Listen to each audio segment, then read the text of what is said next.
રાધે રાધે. મહાભારતનું યુદ્ધ શરૂ થવાનું હતું ને ત્યારે મહારાજ ધૃતરાષ્ટ્રે રાજ્યના એક જ્યોતિષને બોલાવ્યા એ જાણવા માટે કે યુદ્ધમાં શું થશે. ત્યારે જ્યોતિષે કહ્યું કે ગ્રહોની સ્થિતિ જોઈને નિશ્ચિત જીત તો તમારી જ છે. અને પછી મહાભારતનું યુદ્ધ શરૂ થયું. મહાભારતના યુદ્ધના 10મા દિવસે દેખાતું હતું કે કૌરવો હારી રહ્યા છે.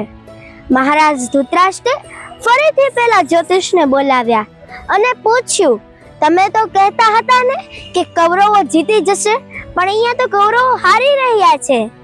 ત્યારે જ્યોતિષે કહ્યું કે ત્યાં કોઈ છે જેણે નક્ષત્રની દિશા બદલી નાખી છે. ત્યારે બાજુમાં ઊભેલા વિદુરજીએ કહ્યું કે ત્યાં બીજું કોઈ નહીં પણ સુદર્શન ચક્રધારી દેવકી નંદન ભગવાન શ્રી કૃષ્ણ છે. એટલે જ તો કહું છું કે યુદ્ધ ભલે થાય પણ જીત તો ત્યાં જ છે જ્યાં કૃષ્ણ છે. રાધે રાધે.